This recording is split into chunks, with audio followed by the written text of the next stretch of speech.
네. 오늘 우리 말씀의 제목을 같이 나눌 텐데요. 말씀의 제목이 조금은 독특합니다. 겨울은 겨우 견디는 게 아닙니다. 라는 말씀의 제목으로 은혜의 말씀을 나누려고 합니다. 겨울은 겨우 견디는 게 아닙니다. 사계절 중에 어떤 계절을 좋아하시나요? 라고 물으면 모두가 대답을 하시죠. 그런데 봄을 좋아합니다. 여름을 좋아합니다. 가을을 좀 좋아합니다라고 이야기를 하시는데 겨울을 좋아하시는 분들은 많지가 않고요. 또 겨울이 좋아하는 이유를 여쭤보면 눈이 좋아서요라고 대답을 하시는 경우가 있지만 추워서요, 얼어서요, 이렇게 이야기하시는 분들은 제가 많이 들어보지 못했습니다. 저도 겨울을 그렇게 그닥 좋아하지는 않는데요. 어려서부터 난방 시설이 참으로 없었던 저희 참 어렵게 자랐던 저희 어린 유년 시절 때문에 더 그런 것 같습니다. 고등학교 졸업할 때까지 저희는 연탄을 뗐고요. 그리고 중학교 때까지 좀 난방 시설이 없었어요. 그 온수 시설이 없어서 바깥에 나가서 그야말로 찬물로, 물론 맹 찬물이 아니라 이제 연탄불에 데워진 그 물을 부어가지고 이렇게 머리를 감고 세수를 하고 했었죠. 근데 바깥에서 이제 아무래도 세수를 하다 보니까 머리를 감고 오면요, 집에 들어오는 그 짧은 시간, 10초도 안 되는 그 짧은, 막 뛰어오니까 추워서 막 뛰어오죠. 10초도 안 되는 시간에 머리가 벌써 고드름처럼 다 얼어 있습니다. 집에는 우리 아버님께서 정말 이렇게 난방비를 아끼시느라 그 연탄인데도 불구하고 연탄을 뜨겁게 떼지 않으셨어요. 그래서 집에서는 말할 때마다 입김이 나왔죠. 그래서 바깥의 온도와 안의 온도, 실내 온도가 그닥 차이가 나지 않는 그런 환경에서 자랐기 때문에 추위를 많이 타는 경향이 있습니다. 이거를 아는지 모르는지 우리 사모님은 왜 이렇게 추위를 많이 타냐고 이렇게 타박을 할 때가 너무 많아서 이걸 다 구구절절히 구차하게 설명할 수도 없고 이 슬픈 마음 혼자 삭힐 때가 참 많이 있지요. 그 정도로 저에게는 겨울이 반가울 리가 없습니다. 그런데 겨울은 이렇게 나쁘기만 한 것이 아닙니다. 어르신들은 겨울은 추워야 맛이다 라고 이야기를 많이 하시죠. 처음엔 저도 이 말이 무슨 말인지 잘 이해가 되지 않았습니다. 그러나 실제 겨울이 추워야 지구 전체가 건강해지고 또 건강한 봄을 맞이할 수 있다는 사실을 알게 되고 난 다음에 겨울에 대한 이야기가 다르게 다가왔습니다. 그래서인지 시인들은 겨울을 많이 노래하기도 합니다. 삶의 힘듦을 겨울로 비유하기도 하고 인생의 노년을 겨울로 비유하면서 인생의 참 의미를 이야기하죠. 그리고 장차 다가올 봄을 위하여서 잘 준비하는 겨울로 잘 이야기하고 있습니다. 이것은 우리의 삶도 마찬가지입니다. 코로나로 시작된 우리의 인생의 겨울은 왜 하필 준비도 없이 찾아와서 우리를 이렇게 힘들게 하는가라고 생각하게 됩니다. 모든 걸 다 이해할 수 없고 이 모든 것이 하나님이 우리를 괴롭히기 위한 그런 과정이 아니라 하나님의 크신 경륜으로 본다면 이마저도 우리에게는 유익이 된다는 것입니다. 그렇다면 우리는 이 영적인 겨울이 찾아올 때에 어떻게 해야 할까요? 그래서 겨우겨우 견디는 수준의 겨울이 아니라 우리의 삶에 유익하고 또 믿음의 축복의 시간을 준비하는 그런 과정의 시간으로 만든다면 얼마나 좋을까라는 생각을 하게 되었습니다. 그래서 오늘 말씀을 준비했고요. 이 말씀을 통하여서 우리에게 주시는 하나님의 깊으신 뜻과 또 마음의 은혜를 마음 가득히 담고 돌아가시는 복된 시간이 되기를 주의 이름으로 간절히 축원합니다. 오늘 본문의 말씀을 간략하게 설명을 좀 드린다면 우리 솔로몬과 그 연인에 대한 이야기가 이 아가서에 나온 내용이지요. 그중에 오늘 본문 2장 10절로 14절에 대한 내용은 겨울에 대한 비유들로 이야기합니다. 그래서 겨울에도 지나고 비도 그쳤고 지면에는 꽃이 피고 새가 노래할 때가 이르렀는데 비둘기의 소리가 우리 땅에 들리는구나 라는 내용들 모두가 이제 겨울이 지나고 난 노래이죠. 이 추운 겨울 그리고 비도 그쳤다라는 내용들은 아름답게 겨울을 잘 준비하고 난 다음에 이런 봄들을 맞이할 수 있게 되었다라는 그런 비유의 내용들입니다. 그리고 맞이한 그 봄에는 푸른 열매가 가득하고 포도나무에는 꽃을 피워 향기로 그득하게 되었다. 그래서 이 봄에 겨울을 지난 이 봄에 나의 사랑 나의 어여쁜 자야 함께 가자라고 하는 이 사랑의 노래를 연인에 비유하면서 하나님과 믿음의 성도들 간의 그런 관계를 빗대어 말씀하신 겁니다. 그래도 우리 또한 이 영적인 겨울을 잘 견디고 또 잘 이겨서 진정 우리가 맞이할 영적인 봄날에 정말 주님과 함께 이 축복과 은혜와 기쁨을 누리는 삶이 되기를 원합니다. 그렇다면 우리는 이 겨울을 어떻게 보내야 할까요? 그 첫 번째는 나를 비우고 더러운 옷을 벗는 겨울이어야 한다는 것입니다. 겨울의 나무를 보면 여름 내 자신을 치장했던 화려한 잎사귀들이 다 떨어져 없어지게 됩니다. 남은 건 앙상한 뼈대뿐이지요. 참으로 초라해 보입니다. 그러나 겨울이 오면 꼭 그래야만 합니다. 이처럼 겨울은 자신을 비우고 정리하는 시간입니다. 아이러니하지만 우리에게도 이러한 시기가 필요합니다. 그동안 나를 치장하고 뽐냈던 것들, 이것을 버리고 비울 시간이 필요하다는 것이지요. 감정의 찌꺼기라는 것이 있듯이 우리 영혼의 찌꺼기를 비우고 청소하는 시간이 필요합니다. 강한 척, 괜찮은 척 하며 그동안 힘겹게 버티고 있는 것들은 하나님 앞에 설 때는 잠시 내려놓아도 좋습니다. 하나님 앞에서는 더 이상 우리의 자존심을 내세우지 않아도 됩니다. 또 하나님 앞에서는 착한 척, 있는 척 하지 않고 있는 그대로 주님 앞에 나아가야 합니다. 그리할 때에 하나님께서는 더 우리를 받아주시고 우리 마음을 헤아리시며 또 품어주셔서 우리가 주님을 찾을 때마다 더 큰 은혜와 사랑을 베풀어 주십니다. 그렇게 우리는 이 영적인 겨울 앞에서 하나님 앞에 나아갈 때는 더 이상 버팅기지 않고 우리의 자세를 바짝 낮추어 주님을 바라보며 나아가야 합니다. 그리할 때 하나님께서 역사하여 주십니다. 이렇게 우리를 비우고 버리지 아니하면 우리는 힘듦을 겪게 되죠. 그 힘듦이 더욱더 심화돼서 끊이지 않고 계속 반복됩니다. 버려야 우리가 살기 때문입니다. 하나님은 코로나 시대를 사용하셔서 우리 사회에 민낯을 드러내셨습니다.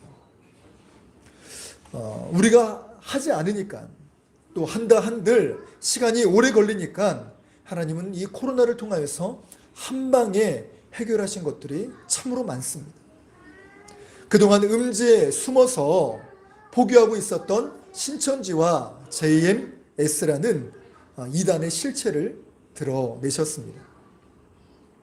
그동안에는 신천지가 어떻게 음지에 숨어서 사람을 피폐하게 하며 거짓 선동을 앞세우며 가정을 파괴했는지 알지 못했습니다.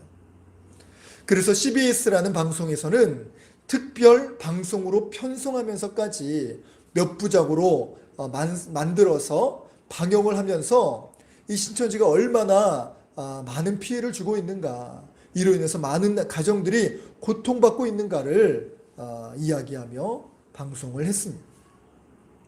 그럼에도 많은 사람들이 알지 못했지요. 그러나 이 코로나를 통하여서 단박에 전 국민에 알게 하셨습니다. 뿐만인가요? 부당하게 일하고 있는 우리 콜센터 직원들, 아파도 또 의심 증상이 있어도 병원에 가야 될 것 같습니다라고 하는 이 이야기에도 그들을 묵살하고 들어주지 않다가 확산이 되었죠. 또 과도한 노동으로 신음하는 모든 이들의 고통이 얼마나 있었는지 이 코로나 기간들을 통하여서 드러내고 또 보여주고 계십니다. 하나님의 공평하신 그 손길은 안타깝게도 교회도 예외가 아니었습니다. 하나님 까불지 마, 하나님 까불면 나한테 죽어 라고 정말 이 말도 안 되는 이야기, 참으로 참람한 이야기를 토해내며 자기 식대로 믿는 이 교회들의 신앙까지 주님은 터치하셨습니다. 또 오로지 대면 예배만이 진정한 믿음인 양 선동하면서 핸드폰까지 끄며 몰래 집회를 열었던 이들도 하나님은 가만 내버려 두지 않으셨습니다. 만약 그들의 모임을 하나님이 진정 기뻐하셨다면 우리 복음서의 말씀처럼 어떤 뱀을 잡아도 해하지 않고 무슨 독을 마셔도 죽지 않게 하실 하나님의 권능으로 그들을 지켜주셔야만 됐고 그들을 날개 품속에 보호하셔야만 됐을 것입니다. 그러나 하나님은 그를 정확히 드러내게 하셨고 또 이것은 신앙이 아니라 만용일 수 있음을 경계해 주셨습니다. 정부의 정책을 가볍게 여기고 자기 마음대로 법을 어기면서까지 이것이 하나님의 뜻이라 라고 고집 부렸을 때는 반드시 코로나를 통하여서 징계하셨습니다. 물론 계속된 이 예배 드림에 대한 이 권한을 침해하면서 일부 교회의 잘못을 교회들 전체의 잘못으로 호도하는 이 사회적 분위기는 정말 잘못된 것은 분명합니다. 이에 교단 차원에서 응당의 조치를 취해야 할 것은 주제의 사실입니다. 그러나 코로나 특별 시국으로 인하여서 전국에 전염 확산을 막기 위한 조치라고 한다면 때론 분하고 억울해도 따라야 합니다. 그래서 우리 교회도 영상 예배를 드리고 있지 않습니까? 이것이 바로 세상 권위에도 순종하라 명하신 질서의 하나님이십니다. 때론 신천지와 동급으로 취급받는 일부 교회들로 인하여서 교회가 받은 타격은 이루 말할 수가 없습니다. 그럼에도 그동안 우리가 놓치고 있었던 것, 의식하지 못했던 것들을 이것을 하나님께서는 터치하시고 또 때로는 세상 사람들의 입술을 통하여서 알게 하신 것들이 많이 있습니다. 겨울은 모두에게 이처럼 혹독한 것은 사실입니다. 그러나 이 겨울을 통하여 비우고 고치고 준비하면 이것으로 인하여 더욱더 성장하고 단단해질 줄로 믿습니다. 옛말에 겨울 추위는 제대로 추워야 다음에 풍년이 든다라는 말이 있습니다. 생물학자들도 겨울에는 추울수록 자연이 건강해진다라고 말합니다. 겨울의 가장 큰 유익 중에 하나는 바로 해충을 없애주는 것이라고 합니다.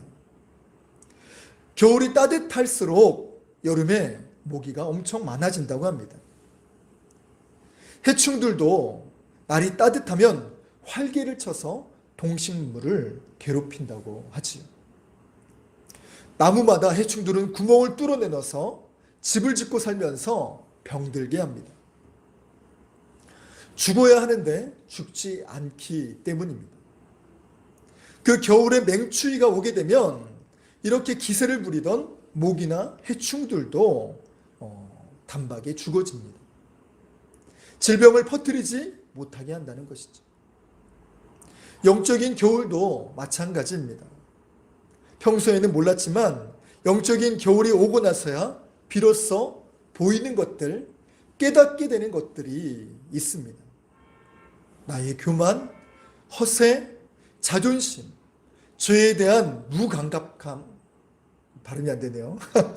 무감각한 이 마음들, 또 남들의 고통을 미처 헤아리지 못하는 이것들이 다가오기 시작하고 또 나누기 시작합니다.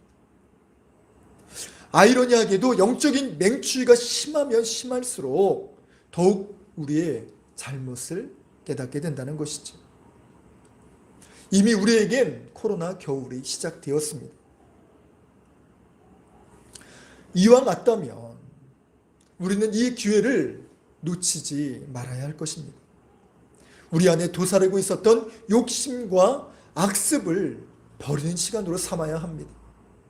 은밀하게 나를 망쳤던 것들, 하나님과 멀어지게 했던 이 정말 잘못된 것들을 걷어내고 드러내는 기회로 삼아야 합니다. 또 아깝다고 여겼던 이 잎사귀들을 과감히 던질 필요가 있다는 것이죠. 그런데 만약 겨울 나무들이 화려한 잎사귀를 버리기 아까워서 겨울 내내 매달고 있으면 어떻게 될까요? 나무들은 잎으로 광합성을 합니다. 여기에서 산소도 만들기도 하지만 영양분과 수분을 만든다고 해요. 문제는 추운 날씨에 이것이 얼어붙게 되는데 그러면 결국 나무까지도 얼게 만든다고 합니다. 그래서 죽게 만든다는 것이죠. 그렇게 겨울은 영양분을 만들어내는 시기가 아니라 기다리고 견디는 시간입니다. 이것은 나무뿐만이 아니라 우리도 마찬가지입니다. 그동안 은밀하게 아껴왔던, 그래서 하나님이 싫어하시는 것들을 고집하며 내어놓지 못하고 부둥켜 안고 있으면, 그래서 이래도 괜찮지 않을까? 다른 사람도 그렇게 살고 있는데 라고 이것을 움켜쥐고 있으면 결국 그것으로 인하여 우리 영혼은 망가지게 됩니다. 결국 그것 때문에 구원받지 못하고 지옥에 던져지고 마는 것입니다. 하나님은 이 부분들을 이 겨울의 시간에 발견케 하시고 던지게 하십니다.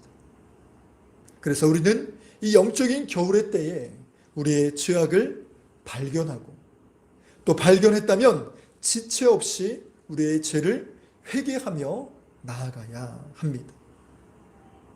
죄악을 벗어던지며 벌거벗은 모습으로 나아가는 것이 때론 부끄러운 마음도 들기도 하지만 우리는 이 회개함으로 사람에게 부끄러움을 당하는 인생이 아니라 정말 사람에게는 이제 인정받고 사랑받는 삶으로 또 하나님께는 존귀한 주의 자녀로 다시금 빚어지는 시간이 됩니다.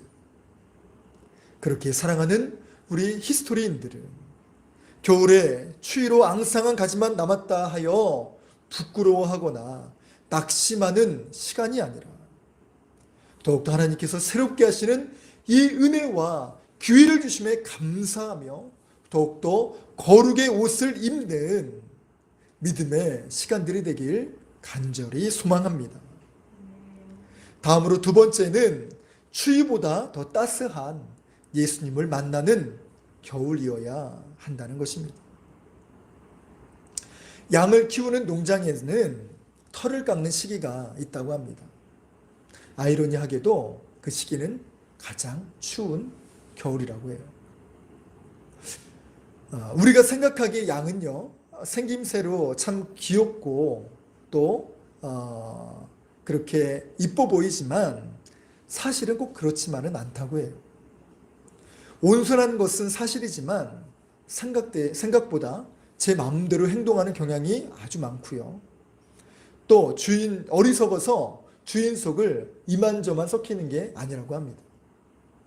어느 정도로 어리석은가 하면 한여름에는요, 땡볕에 그 두꺼운 털들을 정말 집어쓰고 서로 몸을 부비며 그렇게 있다고 합니다. 그럼 더우면 좀 이렇게 피하고 움직여야 되잖아요. 떨어져야 되잖아요. 그렇지 않답니다. 비빈 그대로 덥다고 음매음매 거립니다. 반대로 한겨울에는 어떻습니까? 서로 떨어져서 꼼짝 않고 있는답니다. 고집도 세고 자존심도 세서요. 이렇게 서로에게 조금도 가까이 가지 않아서 자신의 털만 믿고 있다고 해요. 그리고 더군다나 양은 교만하기까지 한다고 합니다. 한겨울 추위가 몰아치면 운동을 하지 않는다. 자기의 털의 따스만 믿고 잘난 척하다가 얼어 죽는 양들이 한둘이 아니라고 합니다. 이러한 양의 습성을 잘 아는 노련한 목자들은 양털을 한겨울에 깎는다고 합니다. 이것이 어찌 보면 잔인해 보일 수 있습니다. 그러나 이 양이 털을 깎아주면 부지런히 양들이 움직인다고 해요. 그래서 자연스레 운동이 된다고 합니다. 또 털이 없으니까요. 추워서 서로의 몸을 비비며 의지하려고 한답니다. 또 춥기 때문에 이 무리 안에서 벗어나지 않으려고 하니까 제멋대로 하지 않는 것도 막아주게 되죠. 그렇게 목자는 양을 적절히 힘들게 함으로 오히려 그들을 보호하고 유익하게 하는 그런 힘이 된다는 것이죠. 하나님도 마찬가지입니다. 우리 또한 우리의 양털, 우리가 든든하게 생각하는 것들이 있습니다. 그것이 때로는 돈일 수도 있고 권력일 수도 있고 자녀일 수도 있고 지식일 수도 있고 경험일 수도 있습니다. 이것이 소중하지 않다라는 것이 아니라 이것이 하나님보다 우선될 수 없다는 것입니다. 때론 경제적인 힘듦, 질병의 고통이 찾아오게 되면 우리는 많이 힘들고 낙심하기도 합니다. 그러나 그런 과정들을 통하여서 그동안 잊고 살았던, 그동안 높아졌던, 그동안 잘못 살았던 우리의 모습을 발견하고 회개하며 나아가게 된다는 것이죠. 영적인 겨울이 오면 부정적인 에너지에 원망하고 불평하는 데 쏟는 것이 아니라 하나님을 의지하고 하나님께 매달리는 이 믿음의 에너지로 바꿔야 합니다. 그래서 우리가 그동안 든든하게 생각했던, 그래서 오히려 그것 때문에 하나님 앞에 더 나아가는데 막았던 장애물들, 그런 장애 털들을 이제 깎고 또 정말 벗기게 하시는 그런 까닭이 있다는 것입니다. 또한 그동안 양처럼 혼자 살려고 아둥바둥 거렸던 것들을 내려놓게 하십니다. 겨울이 오면 혼자 버티고 혼자 고집하며 혼자 이기심으로 살려고 하는 이 부분들을 더 버리게 하시고 함께 견디는 법을 가르쳐주고 계십니다. 참 감사한 것은 이 코로나라는 겨울임에도 불구하고 함께 살려고 하는 선한 사람들이 나오기 시작했다는 것입니다. 선한 건물주들이 나와서 어떤 식당은요 몇 달치 월세를 못 내고 있었답니다. 그래서 건물주에게 조금만 기다려 주십사라고 부탁했더니 오히려 그 임대인은 뭐라고 얘기했는 거 아니? 코로나가 끝날까지 내가 임대료를 받지 않겠습니다. 내가 세상 끝날까지 너희와 함께하리라 라고 말씀하신 것이 아니라 내가 코로나 끝날까지 임대료를 받지 않겠다.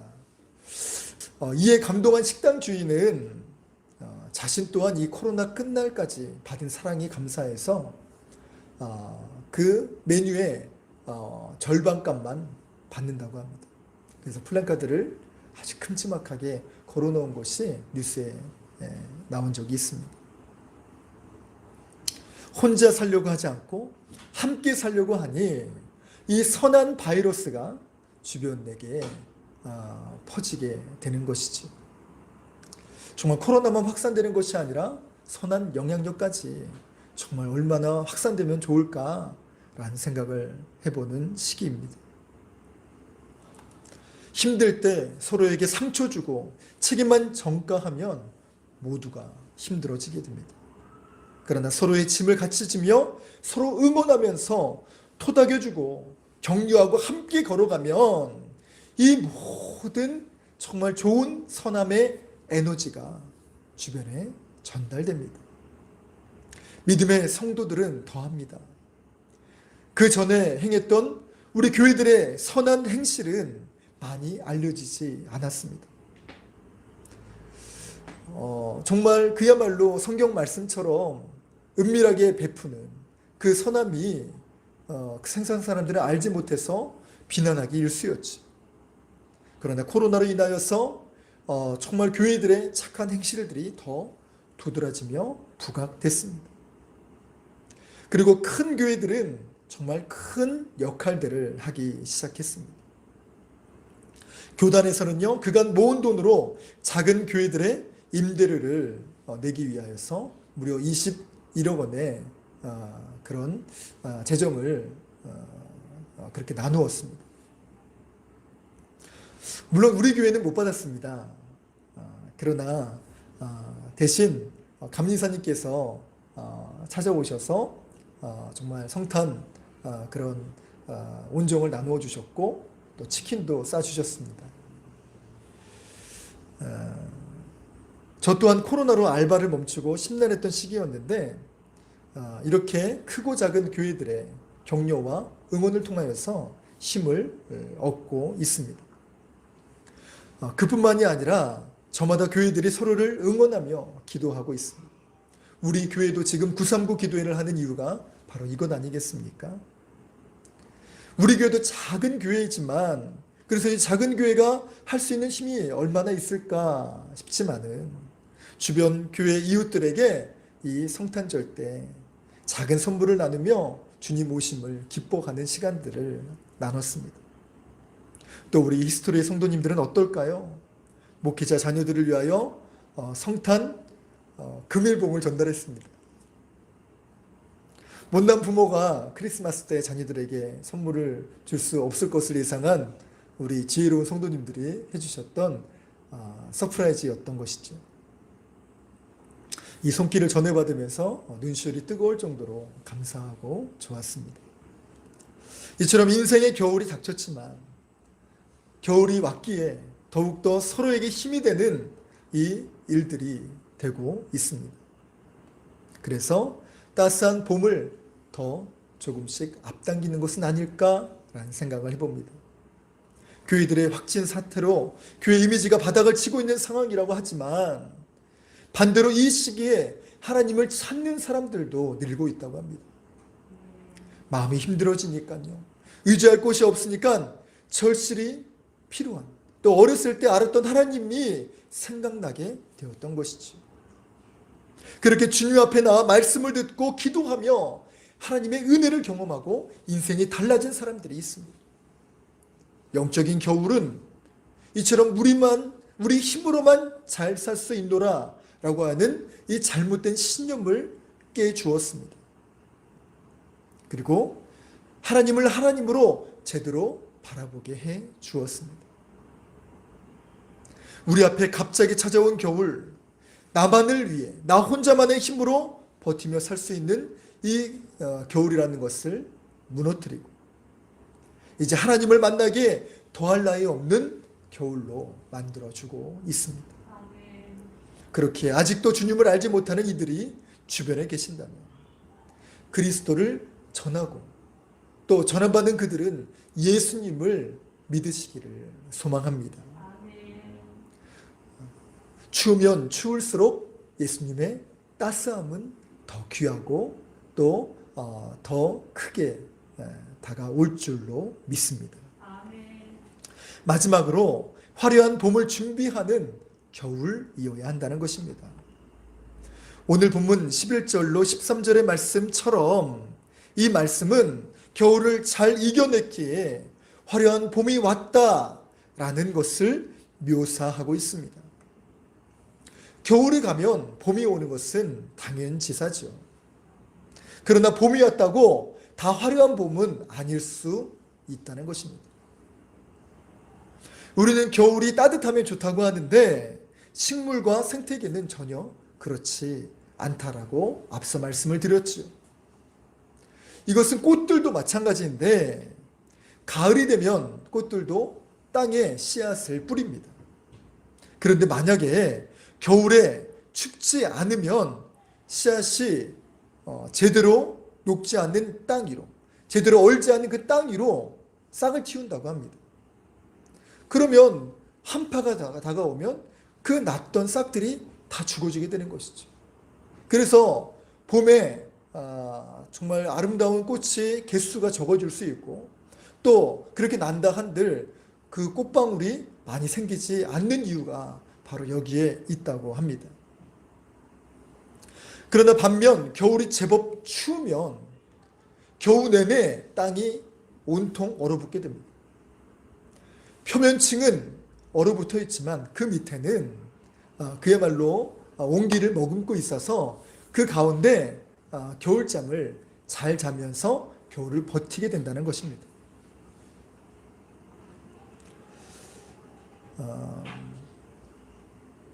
그렇게 우리 지금의 겨울은 우리에게 힘든 시기만 아니라 어쩌면 동면, 겨울잠처럼 쉬는 시기이기도 합니다. 사회는 그동안 너무 분주하고 바빴습니다. 인류 역사상 가장 바쁘게 살고 있는 시기가 바로 지금이라고 하지 않습니까? 세계 심리학자들의 연구를 따라보면 그 중에서 대한민국은 세계에서 가장 바쁘게 사는 민족이라고 합니다. 역대사상 가장 바쁜 시대, 가장 바쁜 활동을 하고 있는 게 바로 우리나라, 우리 민족이라는 것입니다. 그런 우리 사회가 잠깐 멈춤을 요청했습니다. 뿐만 아니라 세계 여행객들도 발걸음을 멈추었죠. 그러자 희귀한 동식물들이 번식하기 시작했습니다. 사람이시니까 이렇게 동식물들에게는 정말 그야말로 잘 살 수 있는 환경이 열어지게 되었다는 것이죠. 지구 전체가 멈추니 미세먼지 또한 줄어들며 건강해지고 있습니다. 이처럼 동식물만 동면을 자며 쉬는 것이 아니라 우리 사람에게도, 우리 영혼에게도 쉼이 필요합니다. 인류가 가장 잘 쉬는 방법, 그것은 바로 하나님께 예배하고 또 하나님 안에서 쉬는 안식입니다. 그렇기 때문에 이 겨울은 잘 쉬는 계절이요, 또 화려한 봄을 맞이하는, 준비하는 시기입니다. 초라하기 그지없는 이 앙상한 나무는 겨울의 무서운 바람에 꺾이고 또 부러지기도 합니다. 이렇게 가지가 꺾이는 그 모습, 흔들리는 그 모습으로 인하여 고통받는 그 나무들의 모습을 볼 때 참 안타깝다라는 생각을 갖게 되지만 사실 나무에게는요, 이 일이 매우 좋은 일이라고 합니다. 그동안 약했던 가지들을 이렇게 정리해 가면서 튼실한 가지들로 재정비한다고 합니다. 또한 나무의 겨울 눈은 봄이 아닌 추운 겨울에 준비된다고 합니다. 겨울에 아무것도 하지 않는 나무처럼 보이지만 이 시기에 나무는 부지런히 겨울 눈과 또 뿌리를 아주 튼튼히 내린다고 합니다. 이렇게 겨울에 부지런히 준비했다가 만물이 움트는 봄이 되면 그 힘을 폭발하듯 쏟아냅니다. 그렇게 봄을 알리는 것이 개나리요, 매화요, 진달래가 아니겠습니까? 추운 겨울 동안 지리한 기다림을 견디다가 따뜻한 겨울이 오면 이내 꽃망울을 터뜨리며 봄의 소식을 전합니다. 보이지 않는 성실함으로 만들어낸 결과입니다. 우리도 마찬가지입니다. 인생의 겨울, 신앙의 겨울을 만나서 힘 빠지고 위축될 수 있습니다. 그러나 이 시기를 원망과 불평으로 소비되는 시간이 아니라 이처럼 화려한 봄을 맞이하는데 응축된 힘으로 또 영적인 힘을 키우는데 쓰는 시간으로 이 시간들을 사용하면 어떨까요? 지금 우리는 약속도 줄고 여행도 못하고 업무도 줄었습니다. 이 기간을 주님과 사귐의 시간으로 바꿔보시기 바랍니다. 더욱더 기도하는 시간으로 정말 주님께 드리기 바랍니다. 성경을 읽으며 말씀의 뿌리를 더욱더 깊이 내리는 시간이요, 또 새 눈을 준비하는 기간이 되기를 원합니다. 그리하여 하나님이 주신 믿음의 때에 활짝 믿음의 꽃을 피우며 만개하는 우리 히스토리 교회 전 성도들이 되시기를 소망합니다. 이제 말씀을 정리하고 마치려 합니다. 갑자기 찾아온 코로나로 우리 인생에 이것이 우리 인생 겨울에 한 번이면 족하겠다라고 생각하면 좋겠지만 애석하게도 이 겨울은 한 번이 아닐 수 있습니다. 어쩌면 우리 인생의 수많은 겨울 중에 한 번이 아닌가 생각됩니다. 그러나 이 겨울을 어떻게 바라보고 어떻게 보내느냐에 따라 우리의 믿음의 수준이 달라지고 우리에게 다가온 하나님의 은혜와 믿음의 선물 또한 달라지게 됩니다. 우리 사랑하는 히스토리 성도님들, 이 영적인 겨울을 겨우겨우 견디는 것이 아니라 또 이것에 목표를 두는 것이 아니라 지금 당장에는 힘이 붙일 수 있지만 우리를 지켜주실 하나님을 바라보며 그 힘을 응축하고 준비하고 또 더욱더 하나님과 가까워지는 시간으로 만들기를 바랍니다.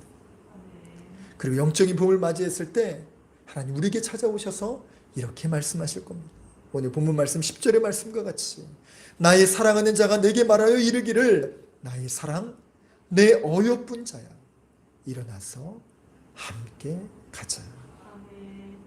사도행전의 기록처럼 이 시대 우리 히스토리인들의 믿음의 모습을 통하여 오늘날의 사도행전이 쓰여지고 있음을 믿으시기 바랍니다. 아울러 영적인 겨울 더욱 주님만 간절히 의지하심으로 넉넉히 이겨가시는 우리 히스토리교회 모든 성도님들이 되시길 주 예수 그리스도의 이름으로 간절히 축원합니다. 아멘. 이 시간 하나님